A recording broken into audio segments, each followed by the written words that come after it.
Hello, fake sinners, and welcome to this week's meeting of the Sad Kids Record Society. I'm your host, Lilli, and this week I'm listening to Your Side of the Moon by Ryan Ross.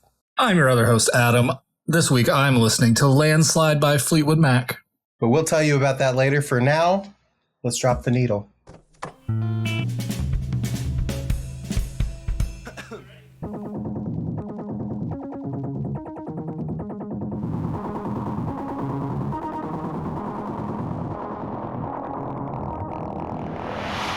This is amazing. You are literally like my musical soulmate.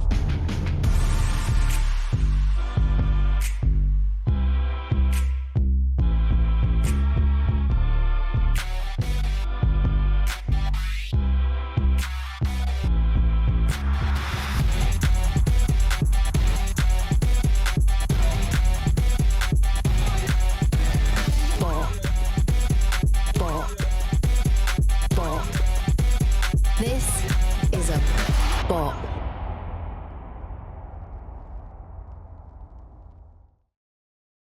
Now that we do the intros up top, I now am realizing that the secondary problem that I'm developing is that I don't know how to start the podcast anymore. Because it used to be that we would have the cold open and then we'd do the theme song and then we'd introduce ourselves and then we'd just be able to kind of go. But now we do the new version of the cold open. And then now we have to kind of like flail into podcast. Yeah, it's fucking weird. It was really fucking weird. Which is also like different from the other podcasts that we do, where it's kind of just like, here's a little bit of focus and a lot of shooting the shit. And we kind of like killed our shoot the shit moment that was at least like meant for that. Yeah, but here we are. Well, there's going to be opportunities. We really need to talk about, because we did mention in the rigmarole when we were kind of figuring out like, okay, oh my God, here's the things that are going to be next. And here's how the podcast is going to go. We did talk about doing that monthly podcast, The Cold Open, where we do have our off-topic discussions about like games and movies and all kinds of other stuff like that. But the people yearn for the cold open, as we're going to find out a little bit later, because we're being asked completely unrelated questions, and it's wonderful. I love every second of it. But we are a music podcast called Sad Kids Record Society, as spoken. I'm Lilli, that's Adam. Hi. And we are on episode 2 of our My Chemical Romance, The Black Parade season, which feels crazy. And what that means, if you have never listened to a version of our podcast before, is that we're going to get into the songs. Last week, we talked about the album as a whole. And this week, we're going to start talking about the songs as we go. So this week, we are going to be talking about the first 2 songs on the Black Parade, which is The End and Dead. My wife is ordering DoorDash without me. Oh, I think that's grounds. Podcast canceled. Marriage canceled. Marriage canceled. Podcast canceled. Love, believe it or not, canceled. So it can in fact not bloom on a battlefield. And truly, unrelated to that, I'm noticing too my hair now is doing this thing. This is great for the YouTube and not for the audio, but my roots are slowly starting to come back. And so it's still like a surprisingly, I got my hair dyed this blue in December. Before Christmas. And so it is really hanging in there, still pretty vibrant, getting way longer and longer. But my roots are pretty noticeably coming back in with the dark there. But I've noticed that like when I like separate my hair or like I have like bangs or whatever the fuck my look is right now, the brown, the really dark brown of my natural hair is showing up pretty vividly. And I feel like I get more compliments on it with the roots growing in than I did when it was like shockingly blue. Yeah. So it's a vibe. It's a vibe. It's pretty interesting. I like having colorful hair. Yeah. Blue hair and pronouns. That's just me. You know, it's like we just died. Yeah, I mean, you probably can't walk around some states, especially mine. Yeah, I barely. Mine, for the time being, also a little shaky. Getting there. No good. I'm no sitting good. on a sheet. Why am I on a sheet? Yeah, I dyed Carrie's hair, and she had like the undercut for the longest time and is slowly starting to let it grow out on the sides again. And it's like fucking red. It's like fucking red, like red. Oh wow! And when did you do this? Clearly between last week and this week, because it wasn't like that. No, I think probably the light in here is obviously terrible, so you can't tell. But yeah, I think it was probably 2 or 3 weeks ago now. Oh wow! Okay. Yeah, and that's a really terrible lighting, man. Holy shit! Yeah, it's not great. At first she was like, I fucking hate it. That's not what the box looked like. And I'm like, that's exactly what the fucking box looked like. Like, you got what you paid for. That like manic panic, like weird. Yeah. Like, did I make the wrong decision? Shave it all off. But it's bald wife. Hell yeah. Be a bald wife guy. I mean, I was already an undercut wife guy. So we're about there. She hates it, but I really like it. But it's starting to grow out on the side, so it really is starting to take on almost a look closer to yours, where it's like, hey, here's a little bit of all natural with the deep color. I like it because her hair. You're like, what? Like, what's her natural hair color? It's like a blonde, like a dirty blonde, but she's kind of gone like in brown. We've never done anything too crazy. It's basically just been like blonde, brown, red. But this is probably the first time that we've done red in like 10 fucking years. So we did it shortly after we first got together and then have not gone back since. So it's nice. I'd be interested in seeing like how this like because like my hair is like dark brown normally. Yeah. As you can, if you're watching, you can see like that's, like I said, that is legit my natural hair color showing right there. But like I kind of would love to see like what if I had like lighter hair, like what it would look like growing back in. Oh yeah. I will be saving this for the cold open episode we do whenever we figure out when we're going to do that. But I did play and beat Life is Strange Reunion. Oh yeah. But one of the characters, Chloe, who I'm actually convinced at this point, like seeing Chloe's like development as a kid into an adult now with these games, I'm convinced that if I had like realized that I was a girl way earlier in life, I would have just been Chloe. Like it would have turned out to be exactly like Chloe Price, just like fuck middle fingers to the law, fucking cursing all the time and stuff like that. Like I think that would have just been who I would have been as a person. But she had blue in the first game, and then this game she has green, but it's like fading and like her like blonde roots are like showing. And I think it's a cool look. I don't know. I think it'd be cool to see like what would you look like if you had light hair. So yeah, I sent you a message. I don't really think the second picture came through well enough, unless you just want like the side of hair of where it was. But then there's red. Or red. Yeah, that is pretty aggressively red. That's good. That looks good though. I like it. I still need to finish Reunion. I just have not sat down and fucking done it. I'll do that by the time we do the cold open.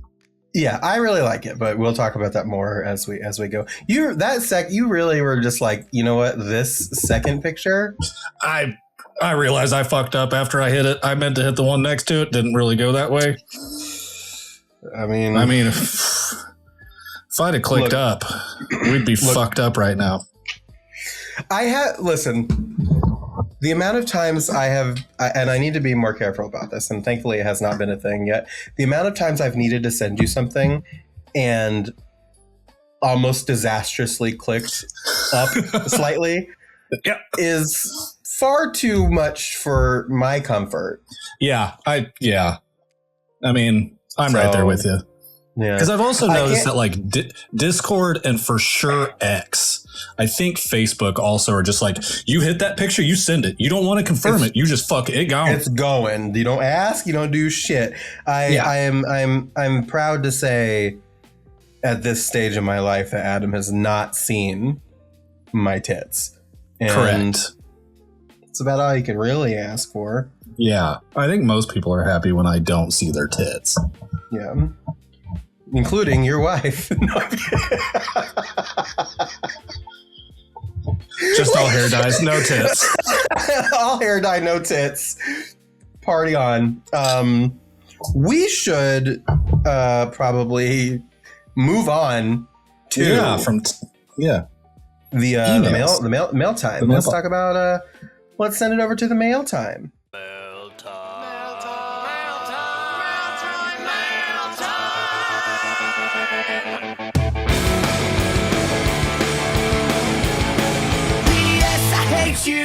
You know, I'd probably be safer and feel safer with my pictures if your apps actually stuck to the albums that you stuck it in. Then everything would be safe. I feel like I need to, because the thing about it too is that I feel like I need to no, that's stupid because I'm so tied into the ecosystem at this point. The album situation on iPhone. You have an Android, right?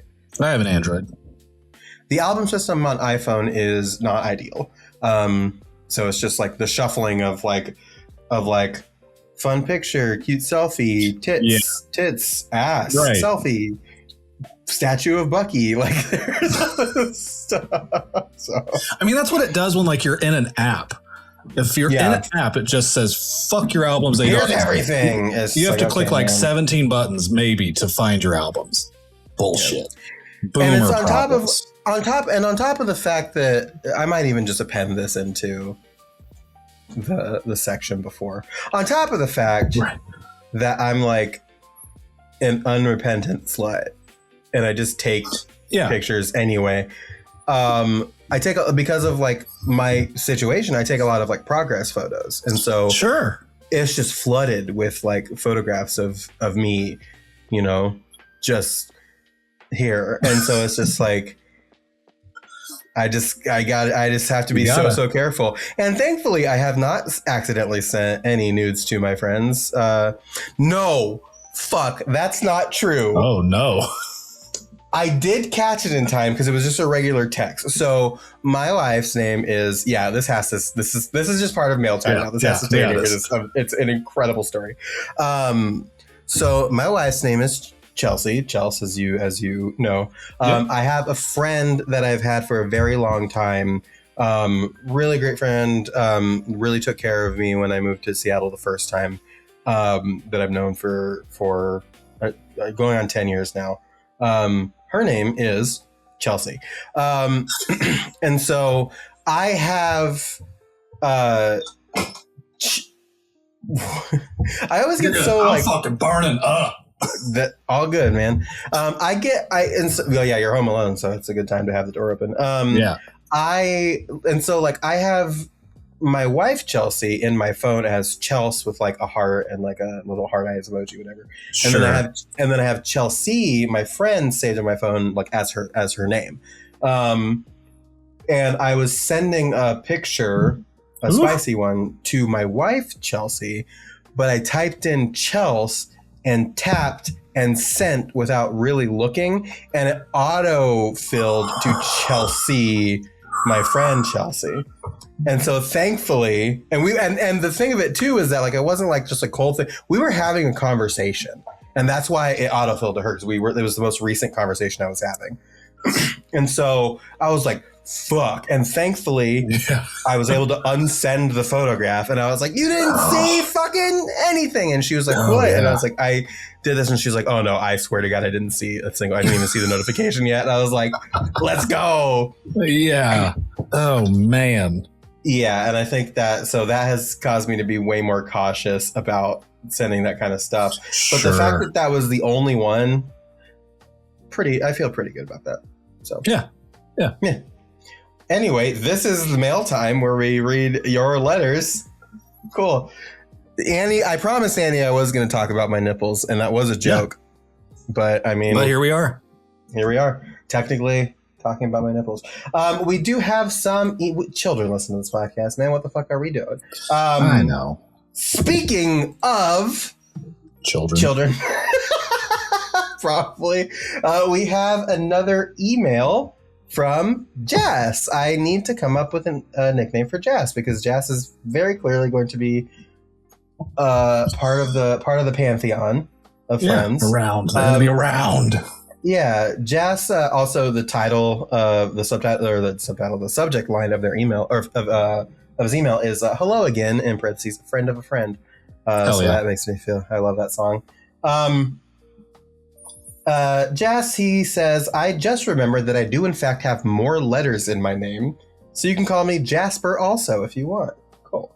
I'm so far only about 20 minutes into the Black Parade overview, but due to unforeseen circumstances, I can only email you right now. Hope you're doing okay. Just let us know when you can. We'll be here. As a non-MCR fan who has, I think, only heard Welcome to the Black Parade in teenagers, I would like to share my knowledge of the band. G-Note. Everyone thinks Frank and Gerard are gay for each other. Thanks. They Are Afraid of Children. 21 Pilots has a cover of Cancer, which is pretty good. It's pretty good. Yep, that's about it. You should also understand Mikey and Pete. It's probably important. And also, what are your thoughts if you, this is what I mean by the people yearn for the cold open. What are your thoughts if you have any on Tomodachi Life Living the Dream? I personally am very excited to plan to spend an unhealthy number of hours playing it. And then Jasper here says, here's your panic image of the week, whatever unit of time until I email in. And it's a picture of real old school Panic. All of them long, swoopy hair. And the caption is, from left to right, we have Brent Wilson, Umbrellaist, Ryan Ross, Scissorist, Brendan Urie, Cellist, and Spencer Smith, Bowling Ballist. Ryan's hair is amazing in the worst way possible, and Brendan looks like a Karen. That's all. Bye. P.S. Boo! A teenager. Parentheses, me. Thank you, Jazz. We appreciate this email. Yes. And if you're watching the YouTube video, you will have seen that meme pop up on the screen. That's really funny. Yeah, I'm very curious to hear your thoughts about Black Parade. Well, we'll get to Tomodachi. Very excited to hear your thoughts about Black Parade as we go. I think it is like a seminal album for this kind of music. Yeah, for sure. So the fact that it kind of slipped out of your radar is interesting. Not judging, it's just really interesting. Age. Well, yeah, but okay, yeah, whatever. Anyway, Tomodachi Life. I don't think that I missed the boat on the first one, but I know it's been like a decade and people are really fucking excited and it looks insane in the best way possible. So maybe I'll pick it up. I'm not sure yet. What about you? I still don't have a Switch 2, so I don't even think it exists. I mean, you know, I've got Stardew. Stardew's my comfy game. Yeah. Stardew's my forever comfy game. My cozy game, if you will. I get that. We have more to talk about, though. We have an email here from Danny, not Annie. It's Danny. Fuck. Why? The villain of the podcast jumps in for the first time since our return. Danny says, I remember my first time listening to this album. It was 2014. I started college and one of my old friends let me put this onto my PC so I could listen to it on my iPod Nano. My mind was blown away. I love every track, even the at the time hidden track Blood. I miss when artists put hidden tracks at the end of their albums. Oh man, that was such a cool. I loved hidden tracks back in the day. To all magicians, to all magicians, to all magicians. Can we please keep doing that again? That was me, not them. Danny wrote musicians. I said magicians for some reason. And you made magic. I sure did. Podcast magic. To all musicians, please do that again. I agree. It was always a nice surprise. Anyway, the Black Parade is a combination of theater kid and emo kid that kicks ass from start to finish. I need more concept albums like this in my life. Agreed heavily. Also, what did you think of the Super Mario Galaxy movie? I had a fun time with it and cannot wait for analysis videos to point out the details I missed. Love you, dorks. Danny. I haven't seen it yet. I haven't either. I'm going to be seeing it here in like 2 weeks, but it's part of like a birthday party thing that we're going to. So I've been holding off because I want to see it. Sure. In the THS, we're gonna have a lot of movies to talk about when we do the Cold Open podcast. So we gotta talk about Mario. And we gotta talk about Project Hail Mary because I'm seeing that I think on Friday. All right. And I've heard that's really good. So yeah, I've got to see it. Aurora, the asshole that she is, about went to go see it with a friend without even being like, "Hey, parents, would you be interested in going to watch a movie?" Oh no. God, child. God. Yeah, hidden tracks. Really do need to do that more. We can talk more about like the concept. Like it's not really like a hard concept to grasp. If you were not part of the CD generation, Adam, you remember CDs? Yeah, those weird things. Yeah, CDs nuts. If you were not part of that generation, then you may not know like the beauty of a hidden track is like what people would do is they would have like, say they do a 12 song album, that because you don't have like breakpoints for tracks when you're looking at it, just like you just play it and it goes, you could just have a hidden like 13th song and after some silence it would just start going and you'd have a hidden song that like was like an Easter egg if you were dedicated enough to stick around and listen to it. And Blood was one of those at the time. So I think that's a thing that people well, I don't even know if it's something that you can really do anymore. Because I think with the advent of the internet and like streaming and stuff like that, it's not really something you can hide. Yeah, no, so it's always going to be in that track list. Yeah, I don't know if there's like a way for us. Unless it's like, but again, if your last song is like 15 minutes and the song ends at like 4, it's like, well, clearly there's something else in the back end of this. So yeah. It's hard to parse. Yeah, I think we are unfortunately, Danny, past the point where we can logically do it, but I'm kind of like all for the return of CDs and mixed media. So yeah, I would love for physical media to be an actual thing again that people care about. Obviously, I'm in a fucking room full of physical media. I kind of like for it to be more often of a thing. Agreed. Like went to Best Buy. They don't sell CDs. They don't sell movies. They don't sell CDs or DVDs anymore. They just sell.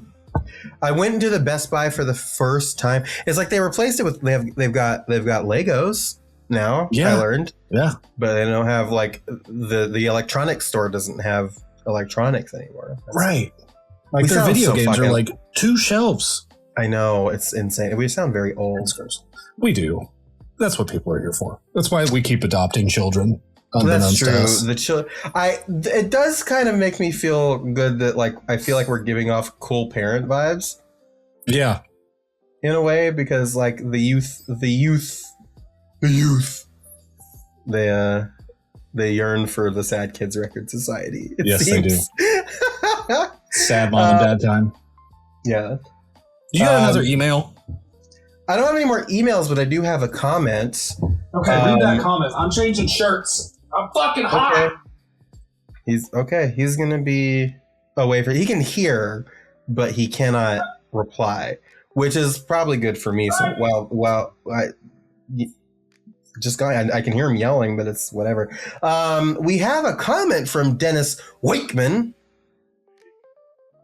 I don't know. You won't be able to hear that on the recording, but he did. There he is. He did yell wake. Dennis says, people always connect Black Parade to Queen. However, I always felt Black Parade as an album was more in line with Pink Floyd's The Wall and wonder if that influence was ever discussed. Also, welcome back. Thank you, Dennis. I don't know if I don't think I've seen that comparison before, but that is a really interesting take. I think what I'd like to do is when we get to the end of the season, we rank Black Parade. I would also like to take like a beat while we're doing that to like our homework's going to be to listen to The Wall and then listen to Black Parade and then kind of pick out and like see how that works. Cause I never thought of that or heard of it. And I can, for my recollections of what The Wall sounds like, I can kind of see it. But I don't know. We'll have to do the thing. We do have one more response, and I do want Adam's input on this, and he's just... How long does it take a man to change a shirt? I shorts too. Your boy was hot. Okay. God. Well, the shorts weren't where the shorts should be. Brother, you couldn't have done this. Do you need you're sitting down. Do you need a belt right now? What are you doing? Yeah, I know. It's a whole thing. It's a presentation, I guess. You fucking finicky bitch. I've been over here like fucking... Put your belly button away. Nobody wants to see that. Belt line away. Sit down. Away. Sit down, Squeezy Jibs. Fuck, nobody wants to fucking... Hi. What do you think about... All that staying in? That's on you. Oh, yeah, that's fine. Yeah, I'm down for this experiment. This little listening comparison experiment. Yeah. It's been a while since I've sat down and like listened to The Wall. So I need to do that. I would like to probably like listen to them back to back and be like, okay, I can see that, or not see it. No, that's the beauty of interpretation, right? Juxtaposition, if you will. Do you want to give me just like a really like solid wake since you were out of the room? Oh yeah, since I was away. Wake. Thank you. We do have one more thing here from Kirsten, the maestro, who confirms for us that yes, Liza Minnelli does sing that section of Mama, and I was insufferable about it when the album was released. She actually recorded that over the internet and sent it to them because she was busy in New York when they were recording. They were supposed to perform it together on stage once, and she had to call out because of illness. And the reason that the nurse sings it on stage in the new tour is because the original recording file is too old and messed up to play. Catch 17-year-old me on 2006 internet combing for recording footage, and there is none because Liza just did it with like headphones, a laptop, and Skype or something. And then we talked about how Microsoft Teams sucked for a second. And then Kirsten says, Gerard has also said that his obsession with cabaret is the reason that so much imagery in the new tour looks like a villainous MC. And that's how the queen of the geeky theater kids became a Black Parade emo. And then she sent a picture of Joel Grey as the cabaret MC, and then a picture of the MC in the My Chemical Romance show. So yeah, nice. All good, cool facts. I didn't know that about the tour. The tour because I haven't see them. Yeah. Bullshit. Yeah. That is it for our mail time this week. Thank everybody for writing in. Yes. If you'd like to do that as well, you can email us at thediscopod@gmail.com. That's our email address. That's where you can send emails, and people have been using that with great effect. We do appreciate it. I am off center. Also, don't forget to comment anywhere that you can. Yeah, so you can review the podcast anywhere you can review it. That is super helpful. Leave comments on all the platforms that allow for comments. Listen, I only know of one podcast platform that does allow for comments, and we don't mention its name. But if there are other ones, like if you're leaving comments on like some platform that we don't know about and we're just not reading your comments, let us know via one of our other avenues and we will check that other place and start looking at those. So please let us know. One of those avenues, aside from email, is Instagram, Sad Kids Record Society on Instagram, where you can send us messages. That's where Kirsten sent us those little bits about Liza Minnelli and the My Chemical Romance tour. So you can send us a message on Insta. actually, while we're doing that, we can double check that we have no more messages. We don't. So shoot us a message on Insta if you'd like to. And yes. Yeah. It said like, review the podcast, and check us out. Check our link trees. Mine's linktree.com/Liliana Dawn, and Adam's is linktree.com/Mr. Cropes. Yes. So those are all also in the description. I guess it's time to move to the meat, section 1 of the meat of the podcast. And away we go. Nathan quoted as saying emo is a part of shit. Oh shit, yes. Why is that? Well, emo as it is today, emo is basically a pair of jeans and a haircut.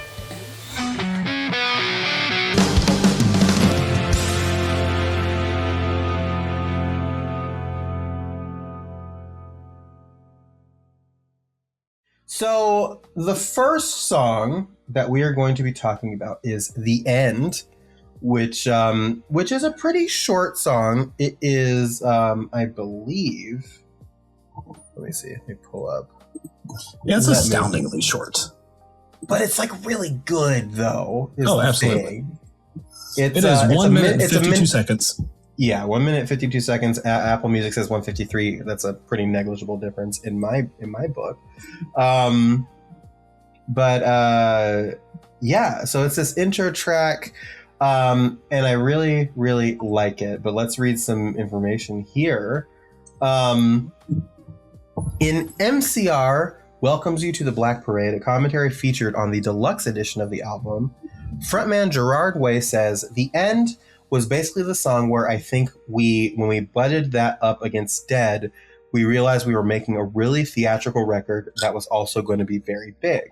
We wanted fucking here it is. We wanted something, I think we wanted The End to feel a little bit like the beginning of Pink Floyd's The Wall.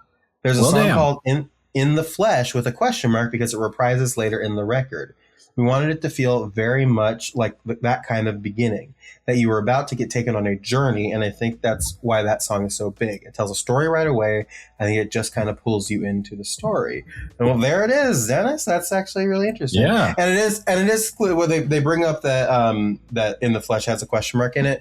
The end is the end with a period, and then when we talk about dead, dead is just the word dead with an exclamation mark. So they also do that parentheses thing in these songs. Guitarist Ray Toro adds, "That song definitely sets the tone of the record, the entire record. We had written it in New York at SIR Studios, and as soon as all the drums and all the guitars kicked in really loud from the first acoustic guitar at the start, we knew we were on to something." Yeah, okay, cool. So we've got some man, it's been a long fucking time, and I'm really excited about this. The End was released on October 23rd, 2006. Producers, My Chemical Romance and Rob Cavallo. Writers, Bob Breyer, Frank Iero, Ray Toro, Mikey Way, and Gerard Way. Mastered at Sterling Sound. Mixed at Resonate Music, Burbank, California. We've got lead guitar, Ray Toro. Background vocals, Ray Toro and Frank Iero. Rhythm guitar, Frank Iero. Bass guitar, Mikey Way. Percussion, Bob Breyer. Lead vocals, Gerard Way. Labels, Reprise Record, recorded at El Dorado Recording Studios in Burbank, California. Songs that sample The End. Beginning of The End by Photon with a 0? Okay.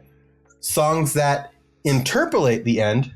The End with a question mark by Quentin Lovejoy. We've also got... what? Yeah.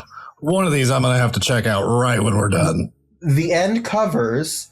I'll just read... Well, I'm going to skip it and I'll read it as the main event. So we got The End by Pet Taxi, by How I Became Invisible, and The End Plus Dead by Siglet and Sabrina. One OK Rock covered The End. Neon lights, like God. Oh. Yeah, so if you listen to the old podcast, we did cover the song Neon Lights by One OK Rock. We really liked it. That's really fucking interesting. I was not expecting to read that. It's Rock Sound Presents the Black Parade, and it looks like it's like a bunch of covers by other bands. I did not know this exists. Let's see if. No. Wait a god. Okay. Wait. Holy shit! How have I never heard of this fucking this album? Yeah. Okay, so listen, I'm gonna take this and read this since we're close enough. So we've got The End by One OK Rock, Dead by Escape the Fate, This Is How I Disappear by Creeper, The Sharpest Lies by State Champs, Welcome to the Black Parade by Crown the Empire, I Don't Love You by Moose Blood, House of Wolves by Palisades, Cancer by 21 Pilots. That's right, that was part of like a thing. Okay. I don't think I ever listened to the full thing. Okay, so that's where that came from. Mama by Ghost Town, New Year's Day, or Sleep by New Year's Day, Teenagers by Against the Current, Disenchanted by Chunk, No Captain Chunk, Famous Last Words by Asking Alexandria. Wow. Okay, I need to listen to this fucking thing. I've only ever heard the 21 Pilots cover of Cancer. I didn't know it was like part of like a full album. I thought they were just doing it. Okay, that's interesting. I got some listening to do on this one. I'm your host, Liliana. I'm listening to Rock Sound Presents The Black Parade. No. Yeah, that's interesting. Okay, I'll check that out after this. Shit. Wow. Just 10 years living out there. No idea. Yeah. We've also got... The End has been translated into Spanish. We've got there's Portuguese. Hell yeah. There's Portuguese. We've also got I think that's French. French. You want to read the tags? Yeah, I got the tags. The tags are rock opera, concept album, USA in English, dark cabaret, piano rock, post-hardcore, glam rock, art rock, alternative rock. We're rocking. There's so many rocks. In English, my favorite. In English, yes. I love it. My beautiful, blessed category. Yes. Dark cabaret. Also, we've had some Panic at the Disco songs in dark cabaret, I'm pretty sure. We've had some dark cabaret. We've had some rock opera.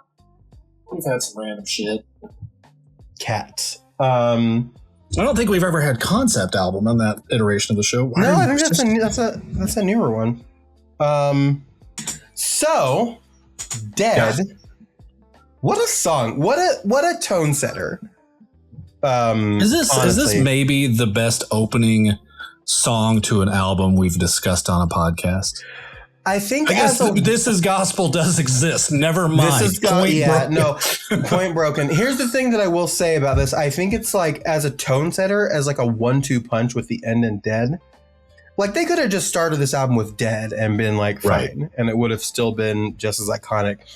The way that The End kind of flutters into Dead, and the way that like it builds on itself is like just completely unbelievable.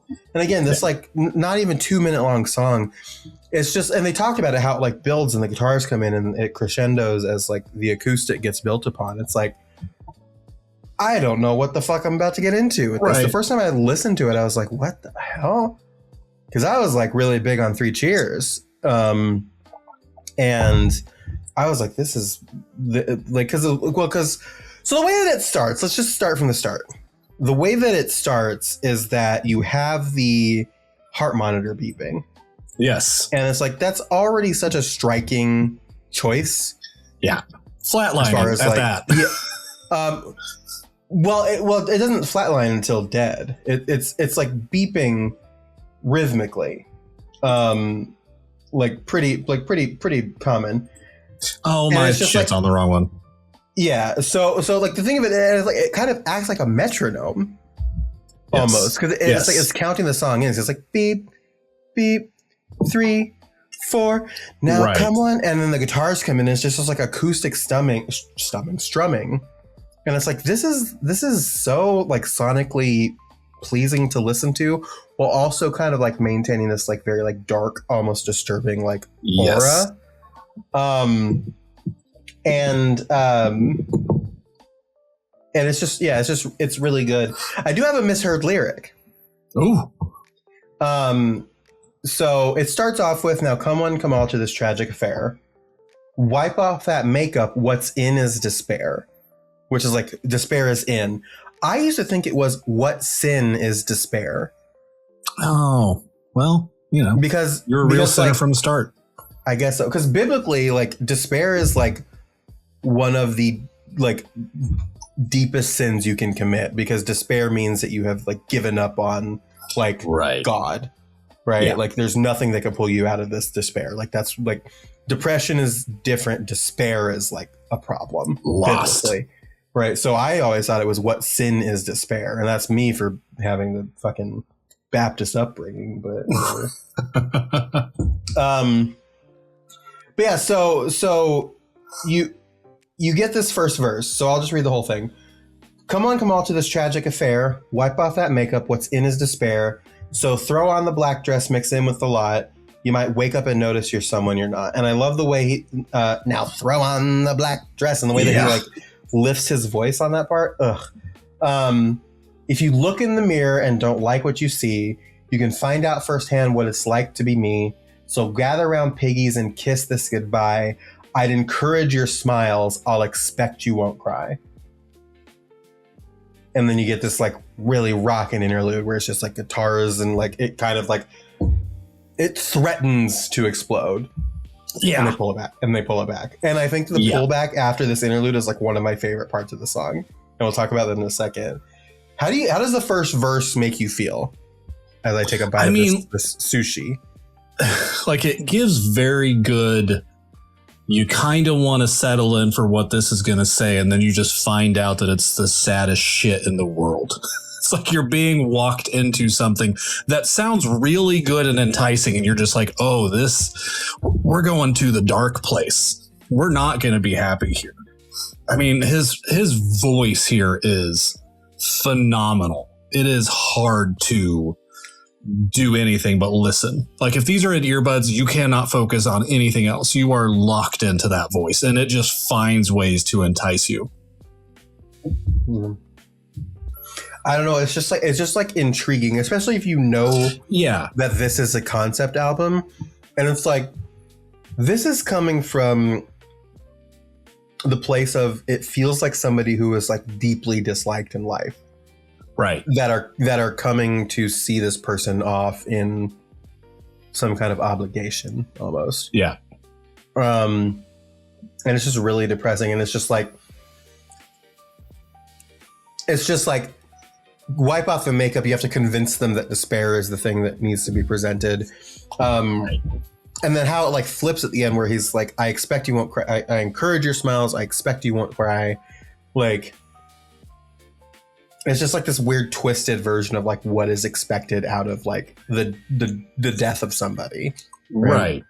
Well, it feels like very Pretty Odd in a way where it's like, hey, we're shifting into this new thing now. So we're kind of transforming along with it. But what we're leaving behind is good. And what's going to be left is something rotten, basically. Mm-hmm.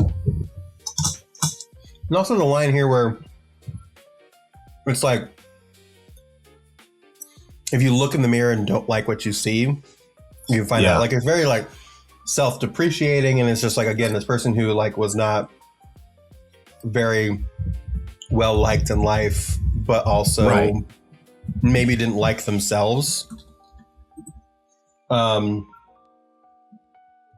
It's like the Angela line from Silent Hill 2, where she just says, "For me, it's like this all the time." Mm-hmm. Yeah, and you're just like, "Oh shit, okay." Now you can kind of like see what it's like to like figure it.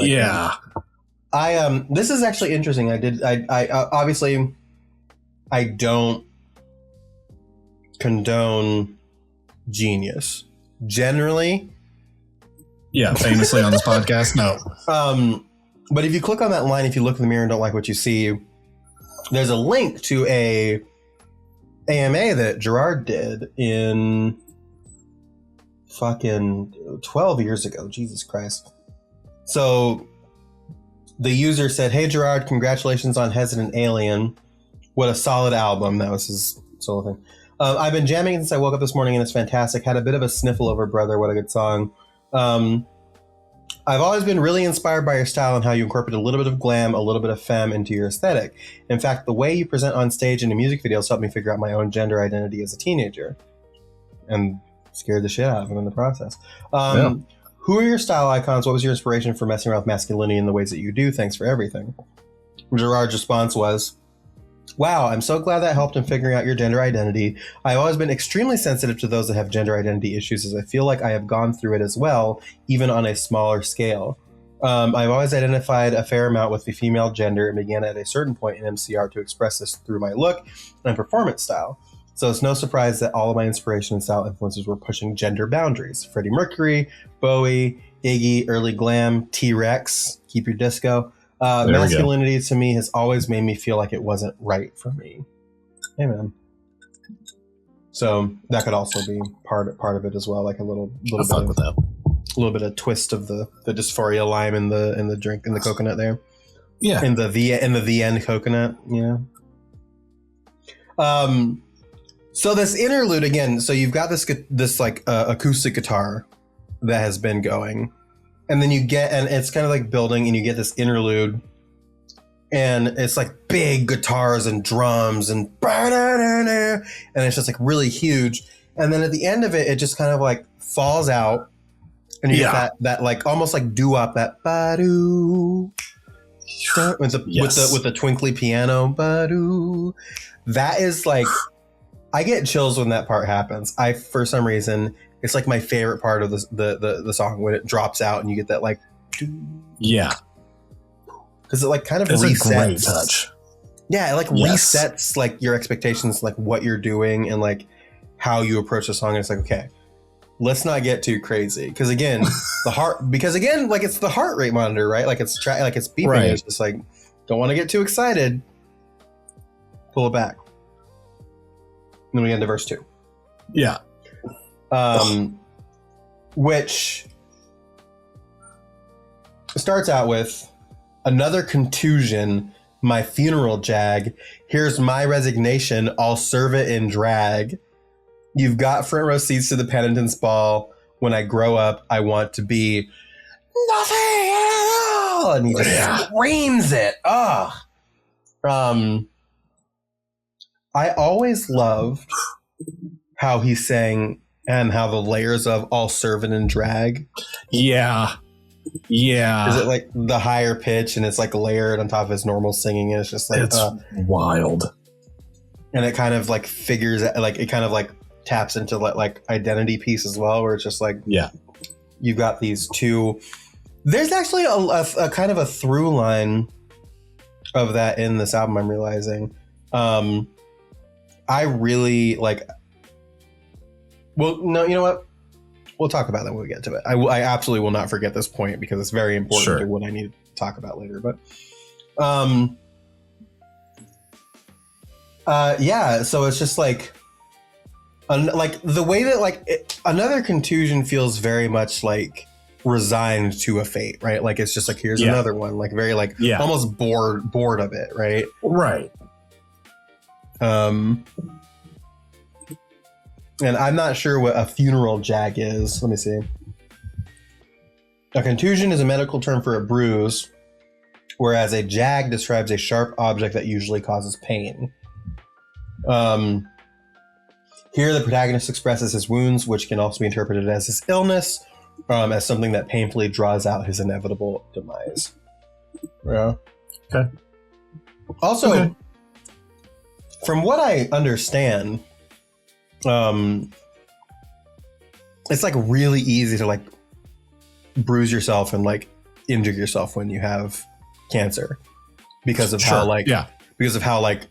hard your body is trying to like work to fight it off. It's like not working in other ways, and so it's just like it's just so easy to like bump a door and just like completely like fucking. I've even seen it happen. So it's just like, yeah, so makes sense. The describing like your death as a resignation is haunting. Yeah, that's self-choice right there. That's I'm done. That's I cannot fathom, as we continue to talk about these songs, how incredibly depressing everything is going to be. I mean, truly by nature of all the shit that's coming. Which, again, like, tying it back to the cancer story and everything like that. Yeah. Like, yeah, I know a lot of, like, cancer patients who are, well, I don't know, but, like, I've seen, I've heard, and, you know, I do, unfortunately, know in some cases. When you get to that point where you know that there's nothing more to be done, you just kind of have to let go. It is sort of a resignation. Yeah. It's just like just let it be done. I'm just Life's done. life. It is what it is at this point. Yeah. I kind of love the idea that, like, there's kind of layers to the idea of also serving it in drag. Obviously, to serve in drag, obviously there's that there. But, like, serving a resignation, generally, like, you're turning, like, you're quitting, like, you're giving up. You're like, here's my 2 weeks, like, I'm done. Yep. The idea of, like, serving it in, because if you think about, like, what do they call the thing that you wear in the hospital, right? It's a hospital gown. Right. So that's his drag, is he's wearing a hospital gown, you know, to like serve this resignation. The idea that it's like the little bit of flamboyance that just you know that everything here has several meanings. And I like the first time that I heard him do that in that tone, I was like, oh, that's chills, just because it is so good, but it is such a layered fucking just total line. And you're like, oh my God. Yeah. Well, it's also the idea that, like, I'm just done. I'm not even gonna take it seriously. Because, like, what is drag if not, like, extremely camp and, like, loud and, like, completely in defiance of what you'd expect at a funeral, right? Right.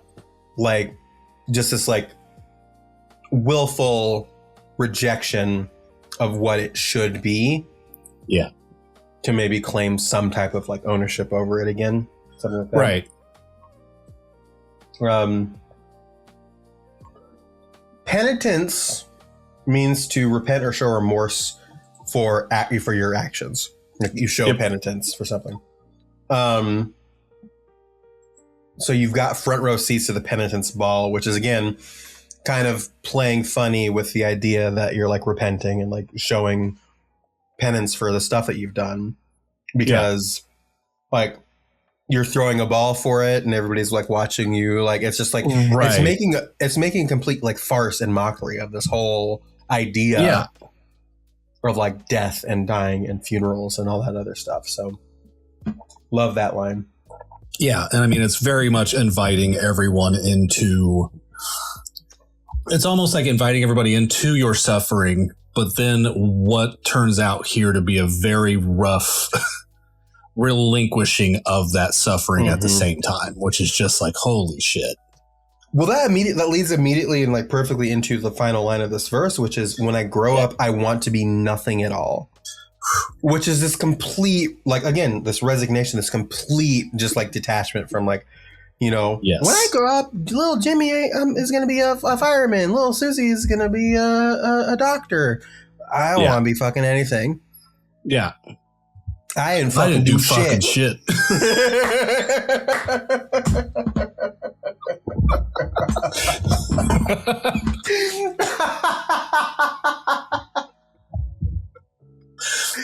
Perfect. Yes, very good.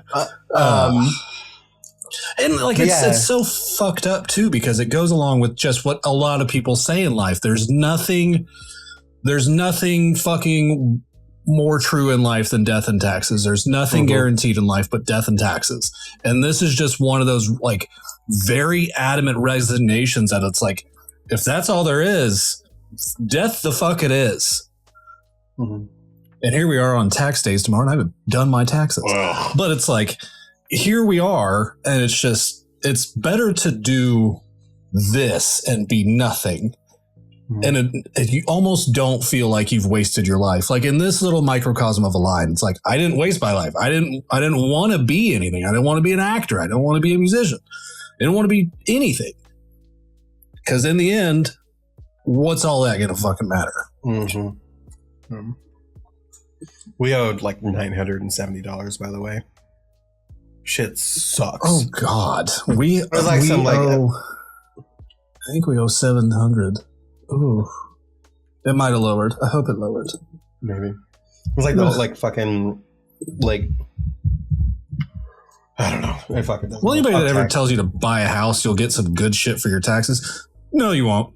Buy a house, have kids. No. Yeah, no. That sounds fucked.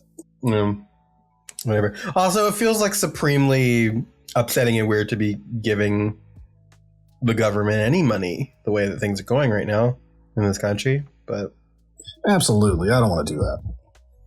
Should be paying me to be here. Fucking, where's my fucking Trump bucks? Is what I'm saying. No shit. Where's the Donnie dollars again? You promised that.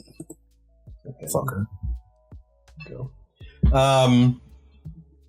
So again, then that I want to be nothing at all also is like the way that Gerard, like he screamed, I want to be nothing at all. I'm going to start experimenting, I think, with like using little clips of songs. I won't promise it. Depends on my energy levels, but well, sure. We can get away with like a couple of seconds here and there. It's just like, if one of us feels like super strongly about a part of a song, then maybe I'll plug it in here. So there's some stuff in here that I might plug in. But like the way that he screams, you've got front row seats to the penitence bar. When I grow up, I want to be nothing. When you really like boil it down, it's like this song where he's just like, everything sucks and I'll serve it in drag and like all this other stuff and there's blah blah blah. And it's like, I don't care, I'm done. Right. And then it gets to this part. When I grow up, I want to be nothing at all. And it like the way that he screams it like feels like he's like in a cage and he's trying to like break out of a cage. And we'll get to the outro in a second. But it's like, this is when the song gets its biggest. And like it reaches that crescendo before it sinks into dead. Right. But it almost feels like this is him like, actually, maybe I don't want to die a little bit. Yeah. Because if you go into so nothing at all and it goes, I said yeah, and the guitars and everything, and come on, I said, and then it goes in, and the lines here, the lines, and there's like stuff being sung in the background, so there's parentheticals here. So I'll just say this is, save me, you can't take me.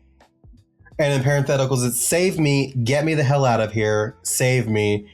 Too young to die, my dear. You can't, if you can hear me, just take me, walk away. Yeah.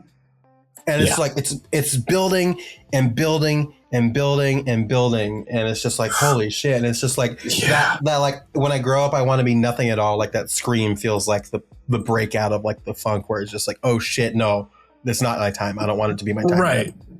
I've got so many like regrets or like whatever, things to do, whatever it winds up being. Like, now we've got to like reconcile that. So yeah. So good. It's like the backlash of your own youth rebellion almost. Mm-hmm. That outro. It's like really don't want to be around anymore. I'm really not trying to do multiple Tim Robinson lines. Like it's like I don't want to fucking be around anymore. And then you just kind of get like, oh shit, I got too much shit on me. I've now said that I can't unsay it, but like really kind of let me reel it back a little bit. Yeah. Yeah. And again, it does like smacks of like somebody who is again very rebellious and like very like anti everything, being like, oh fuck, this is the end. Right. I don't want it to be the end. And it going, and again, it builds and it builds and it builds and it builds and it builds. You can't take me. And then it drops and you hear a flat line. And after a quick little break, we'll talk about Dead. Yep.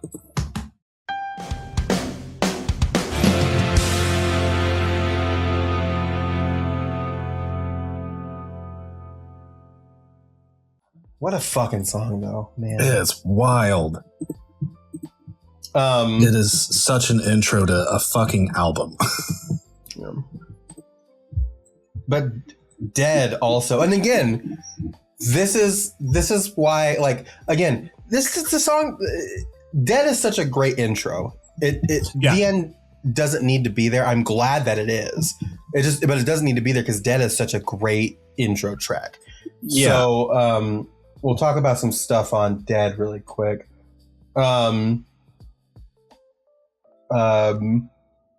See, there's some stuff here to read.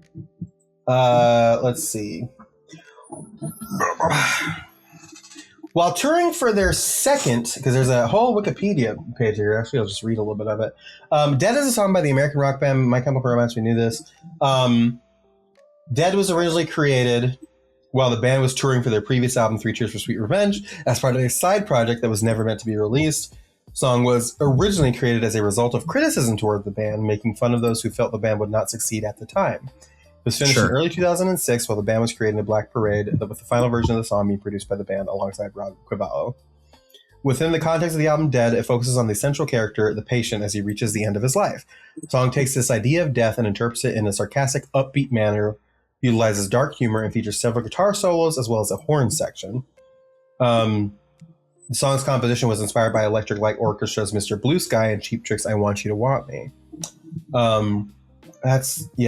I can hear that in there. Yeah.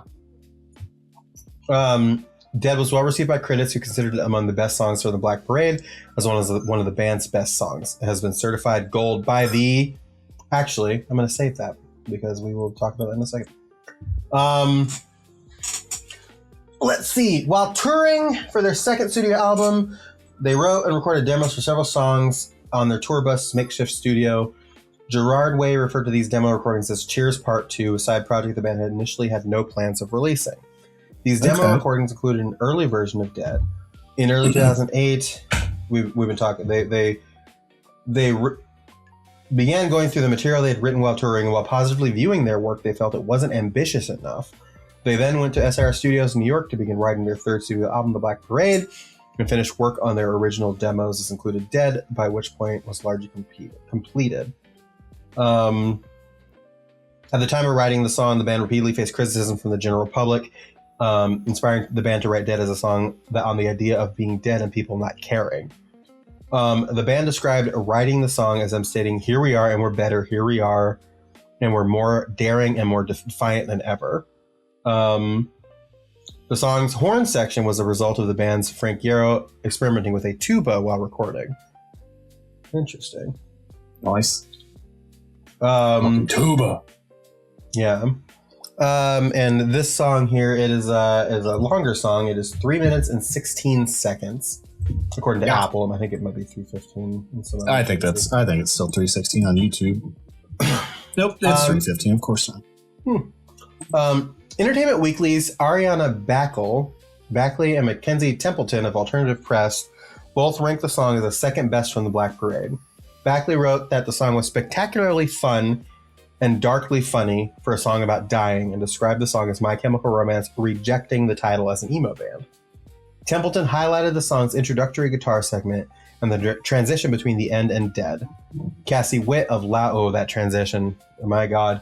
Cassie Witt of Loudwire described the song as 3 minutes of OTT pop punk glory that highlighted the band's scrappy punk upbringing as well as the style of music that defined the Black Parade. She also highlighted Ray Toro and Frank Yarrow's guitar solos. Oh, man. Oh, that like dueling. Oh, for fuck's sake, dude. This song is so goddamn good. The editorial team of Billboard shared similar thoughts as Witt, highlighting Toro's work while also describing Gerard Way's performance as some of his best work as a frontman. They further wrote that if the Black Parade was an album about dying, then Dead was a bullet straight to the heart.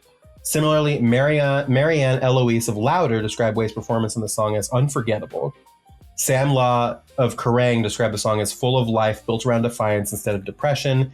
Eloise and Witt ranked the song as 11th and 14th best song in the band's discography, respectively, while Law placed it at 6th and Billboard staff ranked it 3rd.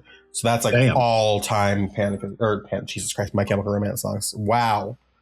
Not the Freudian slip. Not the Freudian slip. We also got 2 certifications. In the United Kingdom, the BPI, it was certified silver with 200,000 units sold.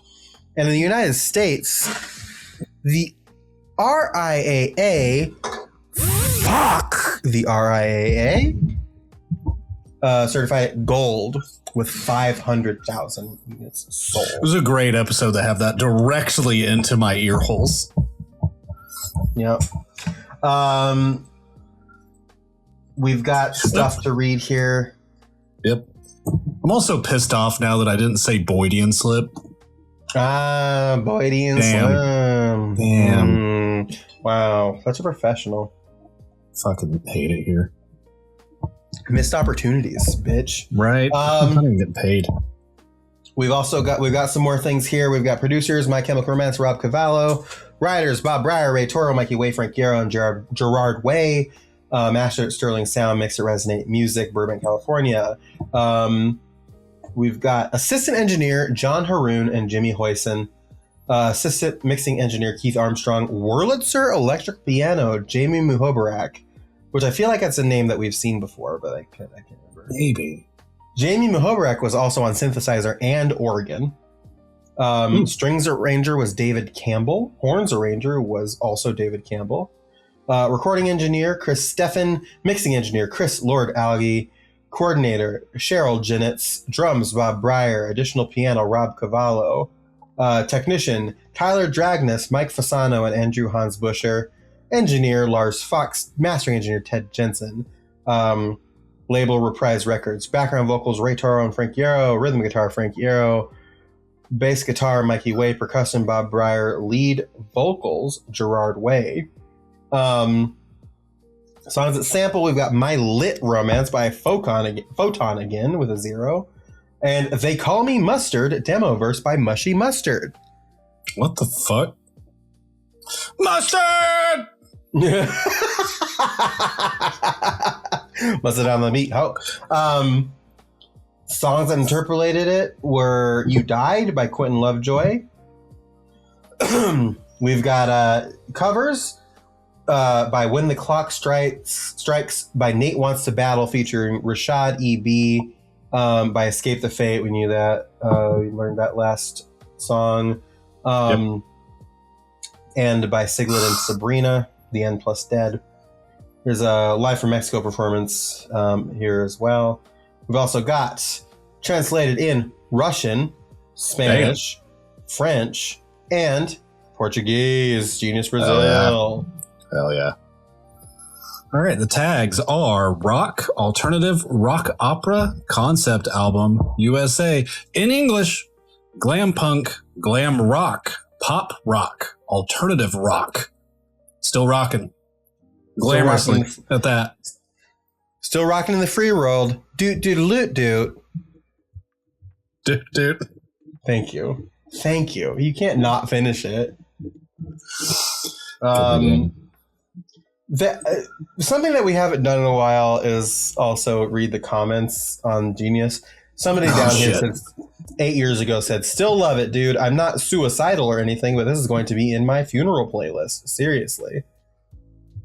Cool. All right. I guess it's nice to plan yourself. Yeah, I guess so. I sure guess so. The idea that this song, again, too, is like taking it lightly and like talking about death in like a sarcastic way is so on point because like, like the way that he sings some parts and stuff like this, like one of my favorite parts of the song happens a little bit later, just like with the accent that he uses on that line. And I think you know exactly what I'm talking about, but it's just like, it's such a funny song. And again, flies in the face of like what it's about. It's just it's just such a fun, interesting, really great song. And again, I mean, like the outro 100% just is like, yep. Yeah. That's what we're doing here. Like, yep. It was funny earlier. Like I accidentally looped the songs back to back to back. So like it was the end, dead, and it was like, I don't know which one I'm on right now. And then he'd get to a specific line and be like, okay, we're on this. Well, I think that's kind of like perfect too for it, because it really is. The way the end starts and the way Dead ends. Yes. Dead ends on like a punctuation and then silence in time for like those heart rate monitors to come back in. Right. And do like a full cycle of it. So that's kind of perfect. But again, you start the end with this like rhythmic, almost metronome like heart rate monitor. Beep. And it goes through and it hits that crescendo. Save me, save me. All this other stuff. And then you can't take me, yeah. And then it like drops out and you get the flat line. And you just get this chuggy, like dun dun dun dun dun dun guitar just like going into the fucking drums and that scream. Yeah. When I'm by myself in the car and the song comes on, I scream that as loud as I possibly can. Like there's no other way to do it. Like if you're not doing that, you're not living the right life. You're not fully listening to the song correctly. No. I don't know if that picked it up, but I think I just like drooled on my fucking leg. Sushi. Yeah. And it's just I love like it's almost like honky tonk in a weird way. Yeah. That opening like down.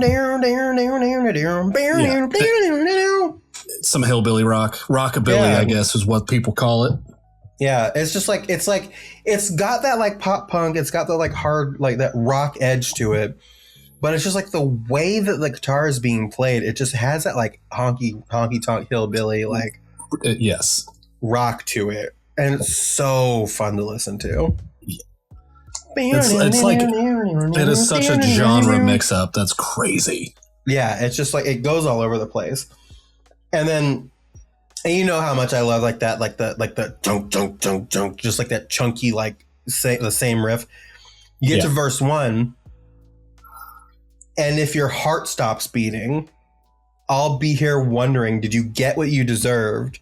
The ending of your life.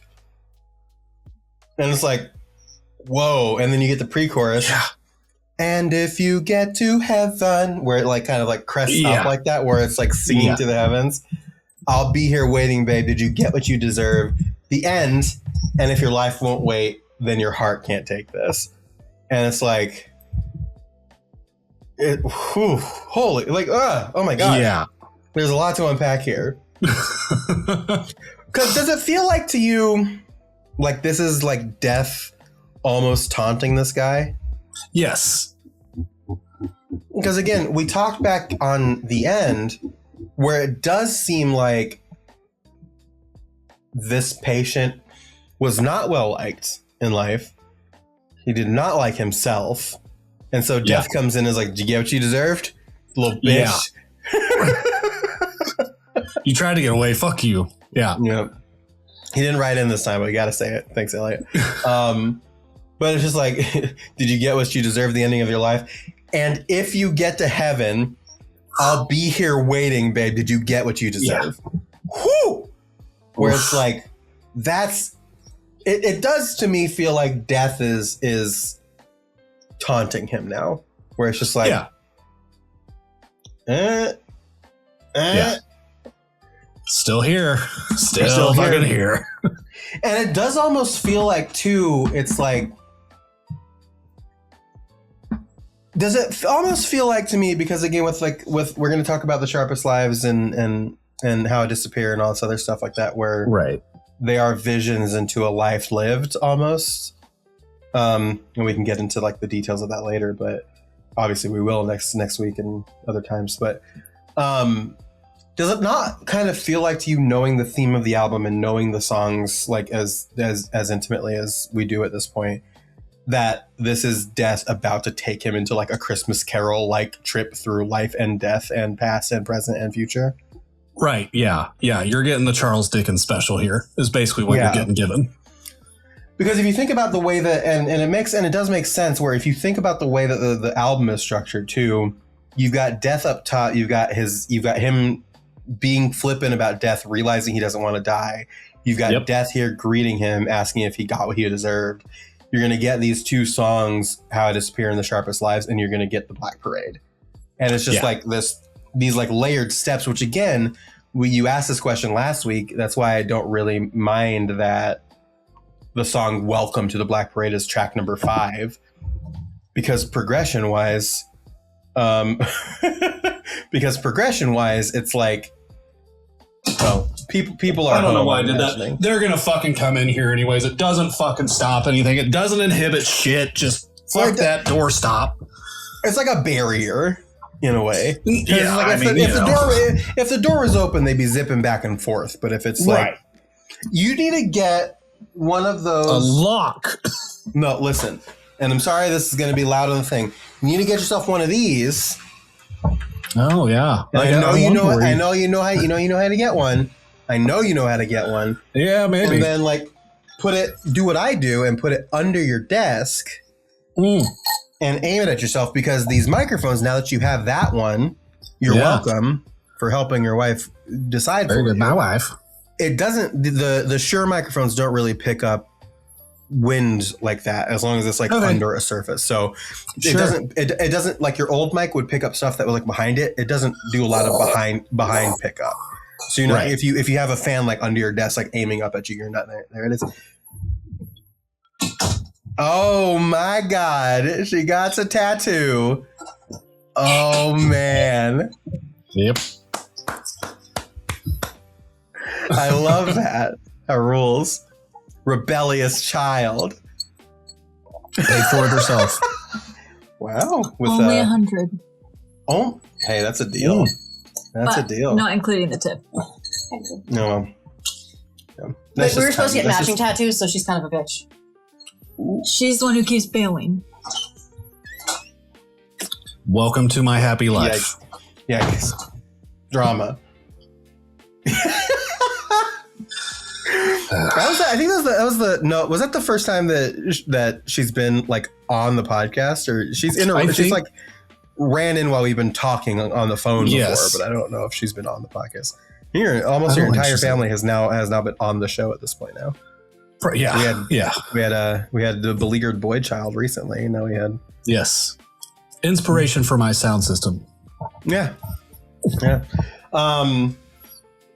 But yeah, I don't know. It's just like it does feel like I forget what I was saying at this point, but it probably ties back to the fact that it's like it just feels like a phased trip through life now, right? And it's death like reminding him. And then if you think about like, and again, we're doing like album theory at this point, but then you go back to Famous Last Words, where it's just like this idea that like I am not afraid to keep on living. I am not afraid to walk this world alone. Like going back to that, it's just like it's the same kind of like arc where it's just like this guy who's just like young guy who has cancer, died, and is just like, oh, actually no, this wasn't what I wanted, and it's like learning to like relive life and think about like life and stuff like that. Like it's a really interesting like framing of it. I think that death is just like, you silly bitch.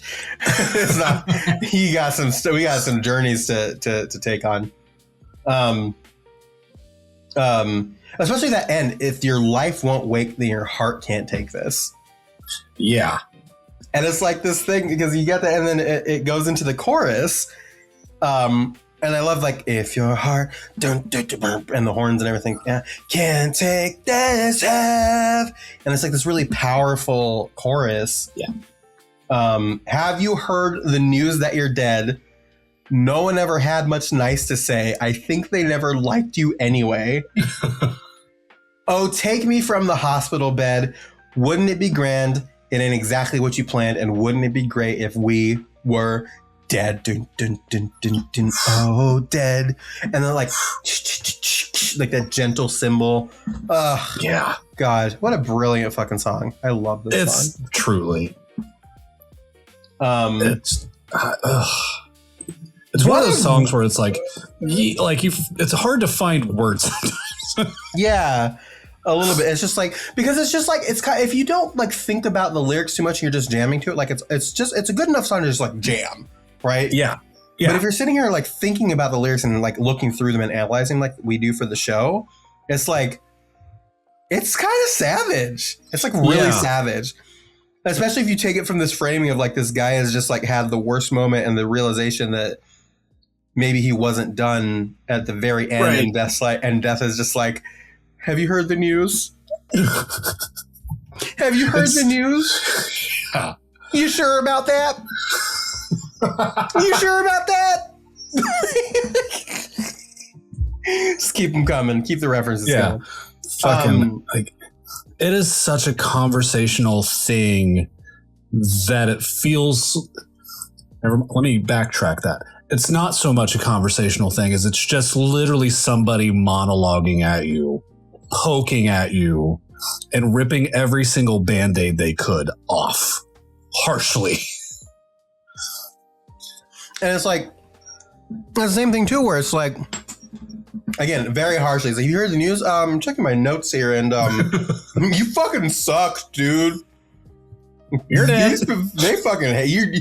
You're dead. You're busted. They hated you, little bitch. Like, it's really just like that. If you really boil it down to like what it is. Yeah. Just that. And I do kind of love the idea of this depiction of Death as this like almost like sarcastic Looney Tunes type figure. Yeah, Death's a little sassy here. Because there's a part later, the bridge before the end of the song, the accent part. I almost feel like this is gonna be more actually. This is gonna be more powerful if I say it. Then it's just like this like weird like amorphous like Looney Tunes, almost Bugs Bunny figure being like, "And Doc, sorry, you fucking suck." Yeah.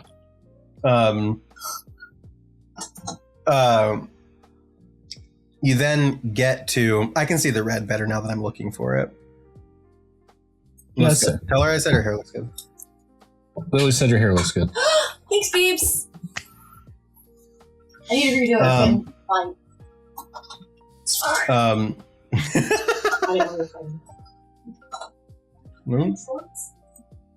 Yeah, I'm in shorts. It's fucking hot in here, motherfucker. I'm not turning the AC on. The problem. I didn't say turn the AC on. I said it's hot. So you get to verse 2, and again, that dead, oh dead, yeah, and you get back into that chunky guitar with the verse. And again, it's just like more. It's just like this guy is already down. Beat him while he's down. Tongue-tied and oh so squeamish. You never fell in love. Did you get what you deserve? The ending of your life. And you get and if you get to heaven, I'll be here waiting, babe. Did you get what you deserve? The end. If you're in the pre-chorus again. I love the second pre-chorus. Because it kind of like it almost feels like a call and response in a little bit. And because it sounds a little bit different from the first one. And it like ping pongs itself, and I really, really like that. Like I can imagine like two people like singing at each other. Because we're about to get this like really killer guitar battle, like dueling guitars between Frank and Ray, but that they talk about in the thing. But like it also feels like two like and like I sing and you sing if like a back and forth kind of patter like that, and it's just it's just really good. Have you ever heard Dear Theodosia, but it's about dying? Almost, yeah, kind of.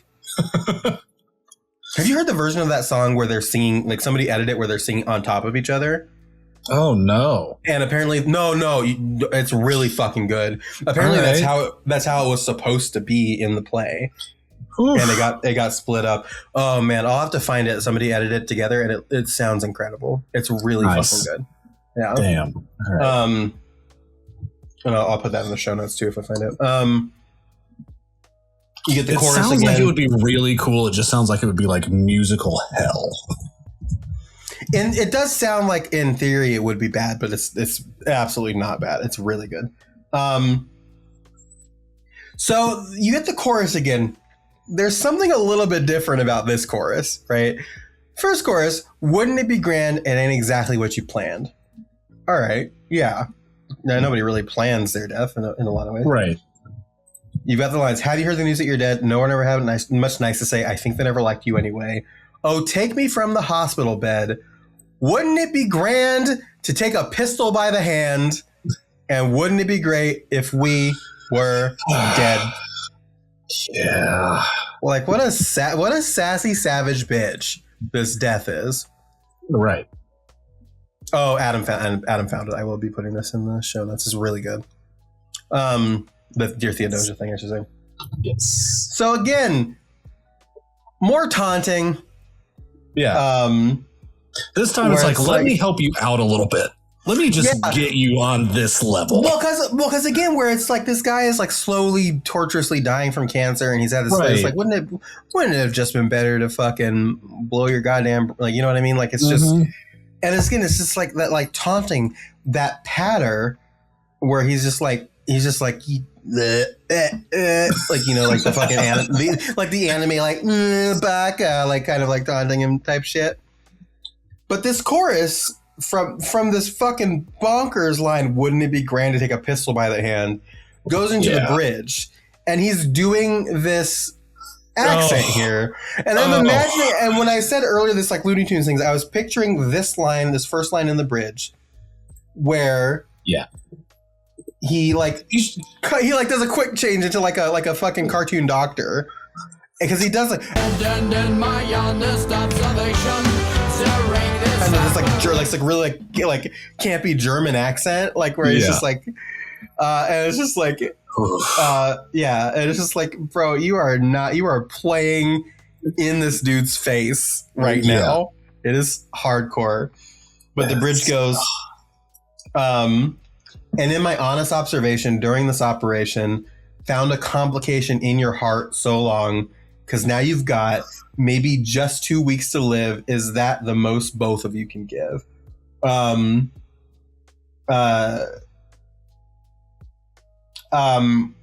a thing in here, because I was like, where is this the both of you coming from? Yeah.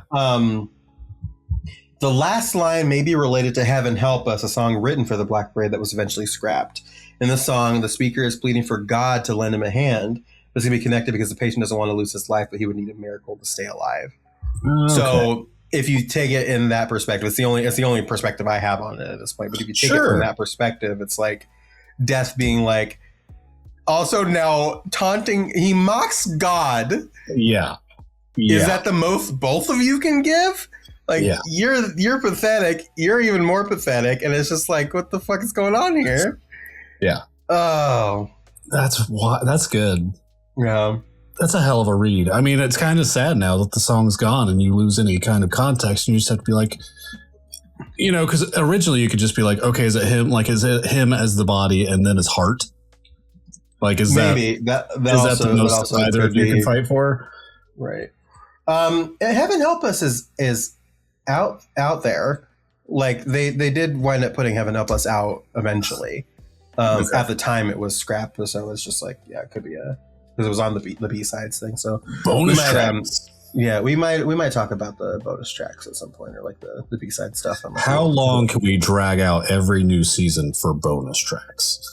I think with the way that we're doing this shit now, we could probably we probably don't need to have a special episode dedicated to bonus tracks anymore. We'll figure it out as we go. After this is because he does the thing where he like kind of like he drags out the thing. Is that the most both of you can give? And then you get this like, the guitar battle here. It's just like, again, and it has that like honky tonk vibe and this like rock, where it's just like, I wish that I could play the whole thing here so we can just listen to it. But it's just like, I have dreams about this guitar battle. Yeah. Because it's just like this like fast like and it's like this really like fast like and they're going back and forth. My favorite part is like that that part, so good.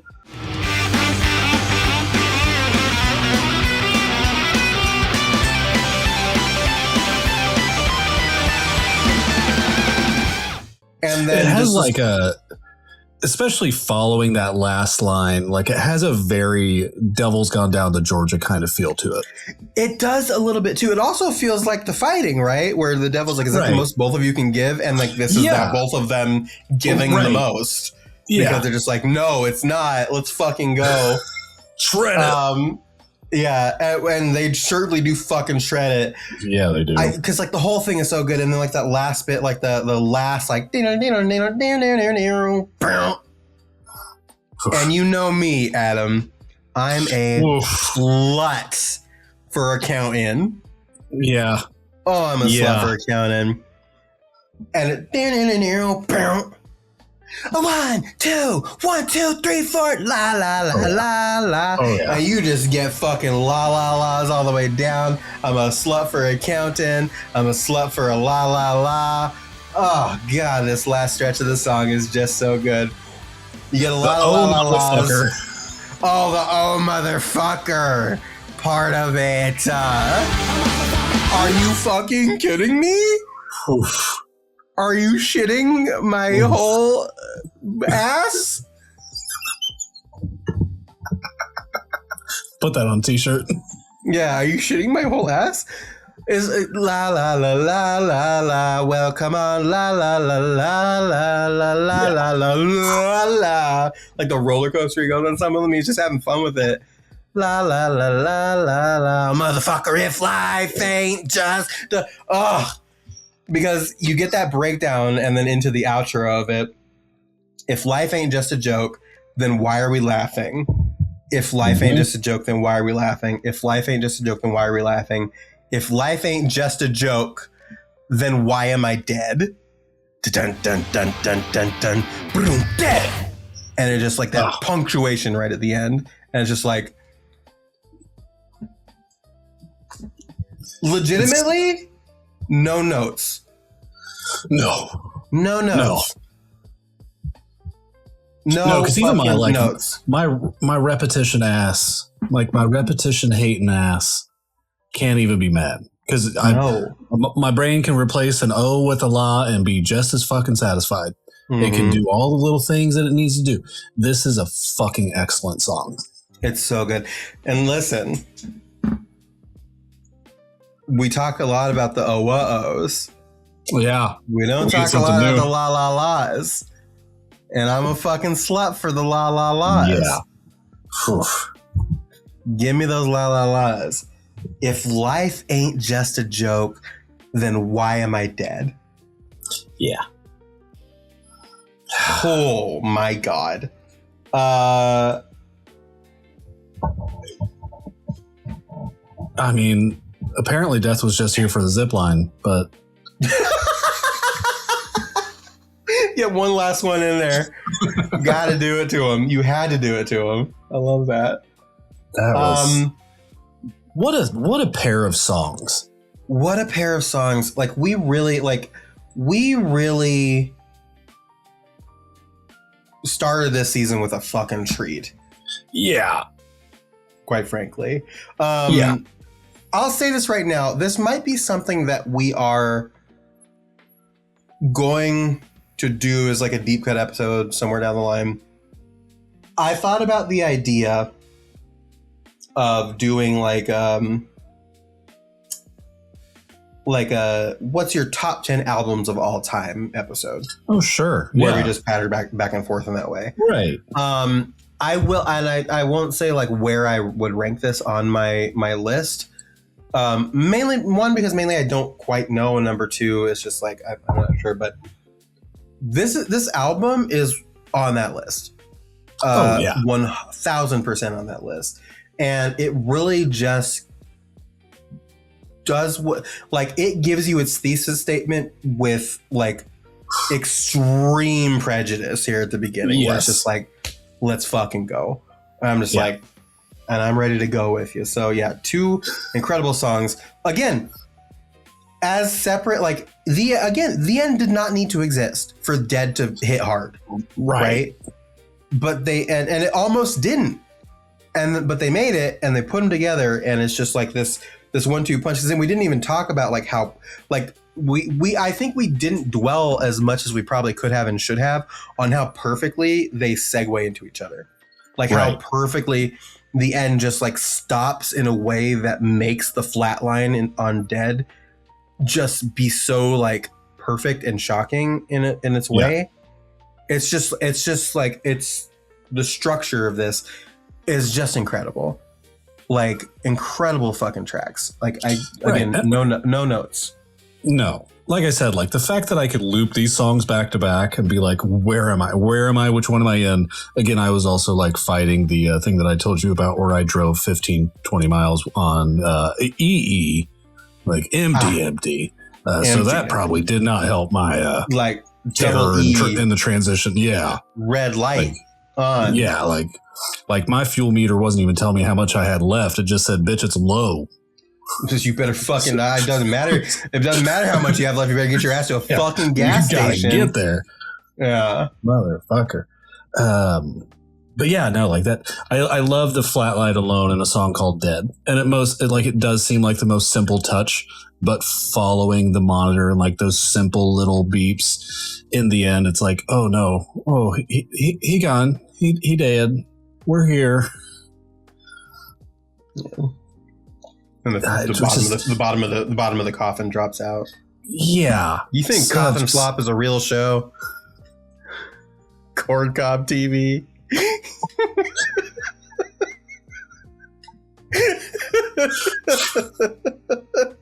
Fuck.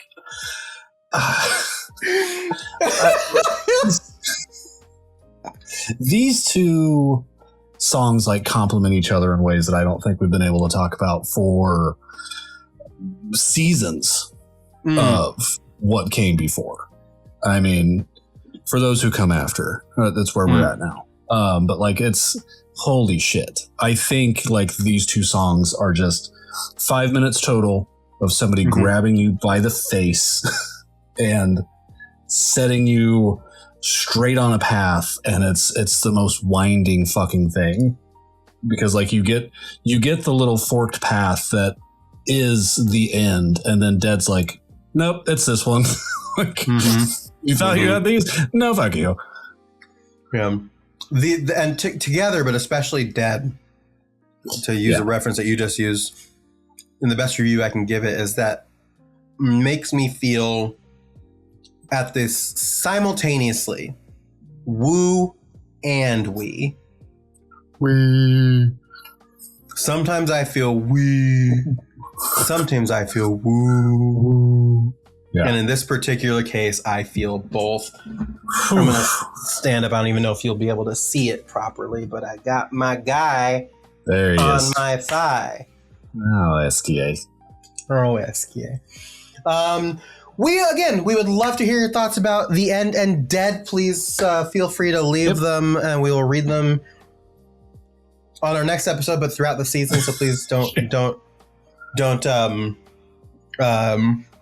hesitate to leave comments about older songs. We want to hear them all. You can do so at the Disco Pod. We're in season 9. This is season 9. It's technically season 9. With the numbering, I've looped back to season 1 because it like felt cleaner. No, yeah. But technically, we're in our 9th season of content, so that's kind of crazy. But that's what Daddy made. Like that was a Bo Burnham joke. Calm down. Don't like that. And mommy's nipples are hard. No, I'm kidding. There we go. There you go, Annie Blue 012. That's for you. At the discopod@gmail.com. Send in your thoughts there. Instagram, Sad Kids Record Society. Please check that out. Send us a message there if you so choose. Comment on our stuff. And also leave comments on various platforms. And if we're missing one that you're commenting on, let us know. We will check it regularly. And don't forget to review the show. I guess we got a sound system to venture into, don't we? We do. We do.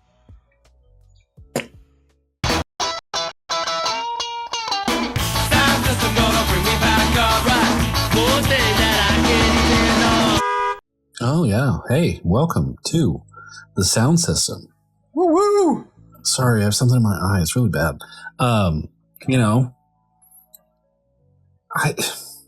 Can I tell you, I've never been more depressed about one of my kids breaking up with somebody. Oh, this is why you did the beleaguered boy child split with his beleaguered girlfriend? He did. Sweetest girl. Yeah. As parents, we actually like the kid. Yeah. I want to like express this really quick because you around Christmas time, you sent me a photo of like the family out like doing Christmas stuff. It was very, very cute. The ex-girlfriend was in that photo. Yep. And I made a comment that was like, why the fuck is your son dating this infant? Yeah. How old is she? And then I forgot that he does just kind of look older than he is. Yes. Yeah. Because he is of an appropriate age to have been dating that girl. Right. He just looks like he's like an adult. An adult. Yeah. It's scary sometimes. Yeah. She's a year older than he is, actually. That's fucking hilarious. That is crazy. But yeah, so that happened. And I kind of knew he and I talked Friday night, and I gave him some advice that he didn't really follow, I imagine. So then while he's building his Lego set that I sent you, the Legend of Zelda Lego set. the Deku tree. Yeah. That he first paycheck purchase. Yeah, pretty much. So he broke up with this girl while building that, which is also equally as depressing. So we'll probably never actually finish it. But she was here. So there was at least that kind of advantage. He didn't go like the full asshole route. So it wasn't like he was just building. He was just kind of like texting while he was like putting Lego pieces together. Okay. I put Zelda together, but I'm going to take you apart. Kind of stuff. Okay. Yeah. Holy shit. Kind of hardcore. Multiple context. But like Carrie and I were sitting outside, out back, and we almost never sit out back, so we didn't hear anybody come downstairs. And we walk in the house to start getting dinner ready, and I just see his then now ex-girlfriend in our bedroom petting the cats. Because like we've got a very open kind of thing. I'll have to show you, but like our bedroom is almost right. It's literally right next to the hallway into the house. Okay. So anybody could be in there. It's big enough. It's like a second living room, I think is probably what people used it before, like we moved in. Sure. So like she's just in there petting cats, and I kind of hear her sniffle a little bit, and I'm like, fuck, he did it. So then she came. Now, was there an indication at this point that he was going to do it, or was it just like a surprise? Like not following my Friday conversation with him, because my thing was just like, you need to hang out a little more. You guys have not hung out since you've gotten the job. You need to try and actually spend time together.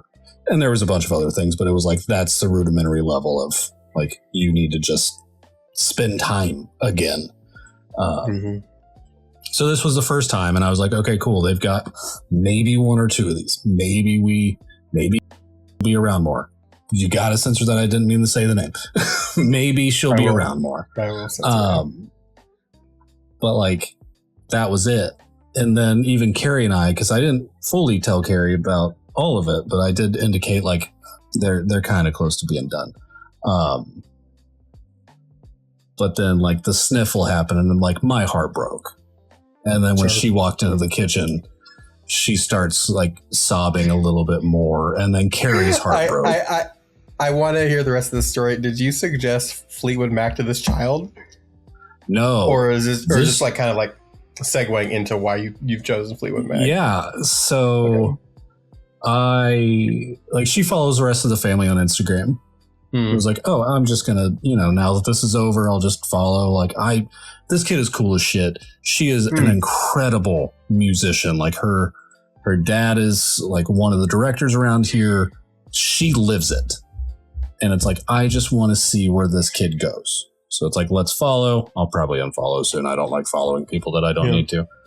But then, like the Instagram notes thing pops up on the message screen.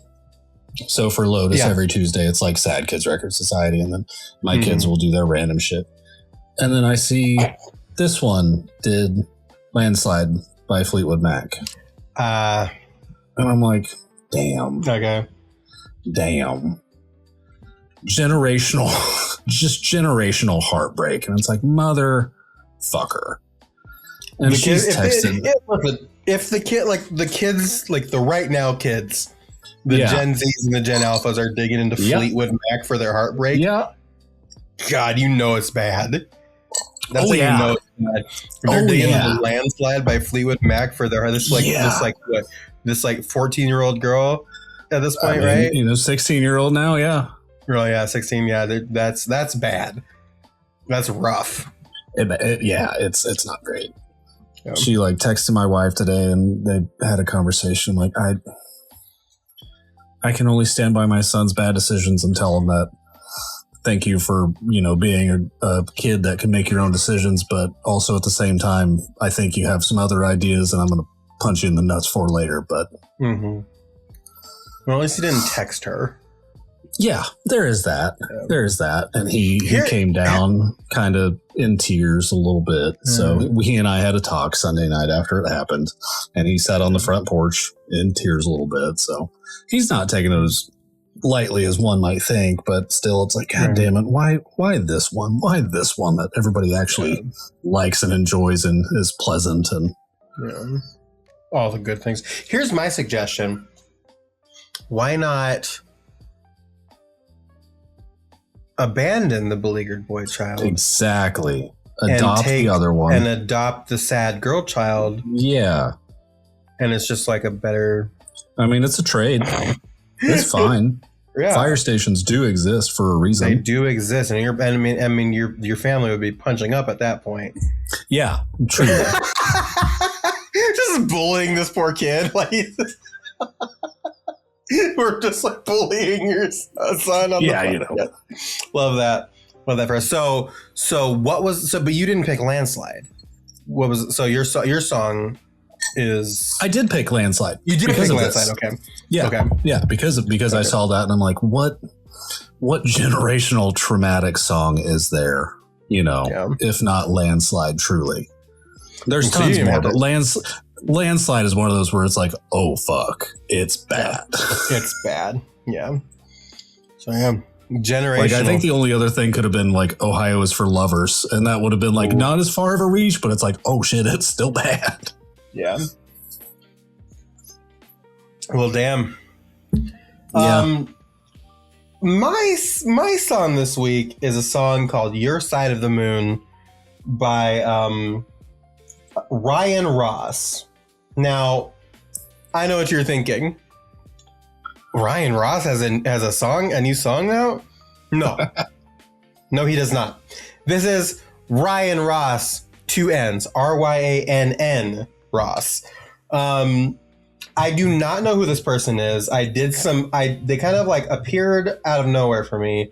And I listen to Apple Music, so I don't think they have as big of a problem as Spotify does with like the AI artists. So I did some research and was like, is this just like an AI artist or something? And it doesn't seem like she is. And I'm glad, because this is like a really like good, like haunting, like kind of like breakup song almost. Oh, great. Like we're trending. Yeah, we're trending. Like we both picked kind of sad songs today. Well, it's just like this, like it's like this, like there's like acoustic guitar, and it's just like she has this like really like light, like breathy, like again like haunting voice. Let me look at some of the lyrics here. Intertwined, we're so intertwined. I hear your voice in mine. I don't want to see you hold her or look over my shoulder with every glass of wine. Stay on your side, no more surprises, take your disguise. Find my eyes in somebody new. Don't cross over sunset with my rings in your pocket, and stay on your side of the moon. Damn. Yeah. Wow. And I was looking at her discography. She has 4 singles that I'm definitely gonna get into. I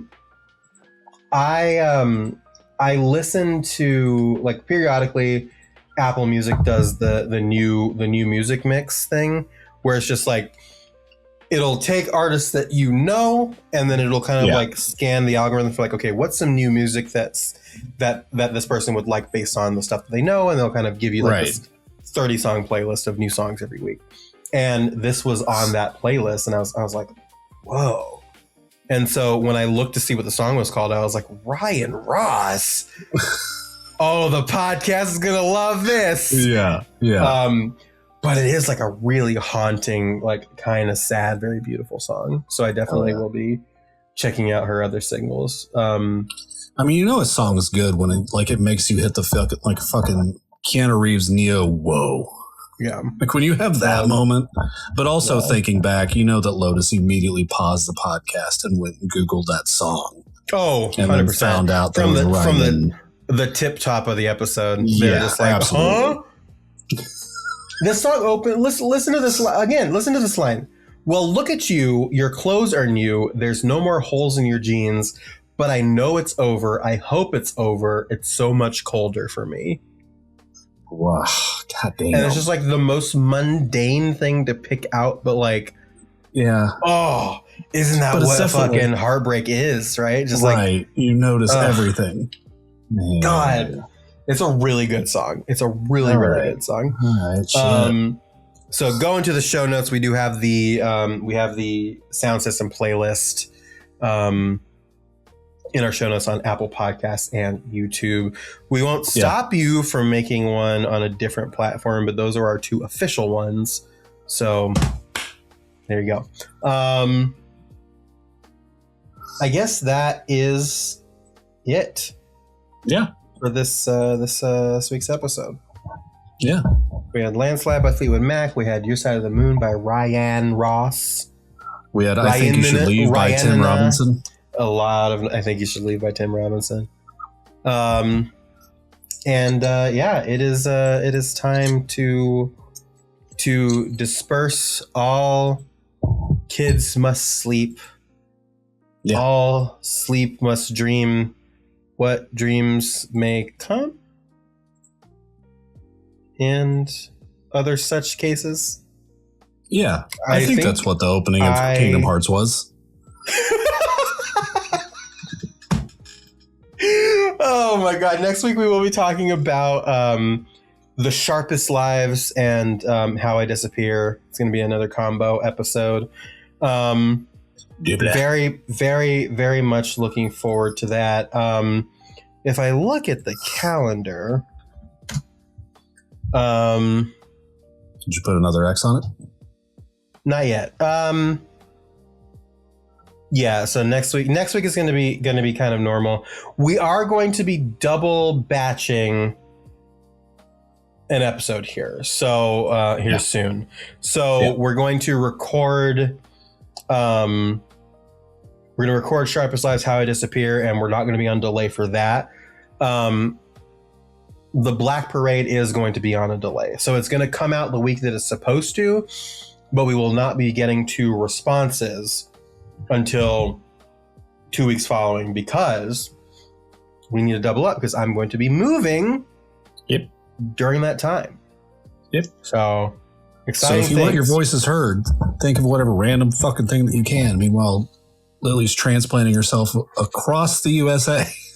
Literally, I am schlepping myself across the country for the third time. Yeah. In less than 10 years. Oof. Is that not insane? That's insane. 2017. That is insane. Did it by myself. Yeah. 2023. Did it with my wife. Gross. I know. 2026. My wife and my mother-in-law. She's flying into town to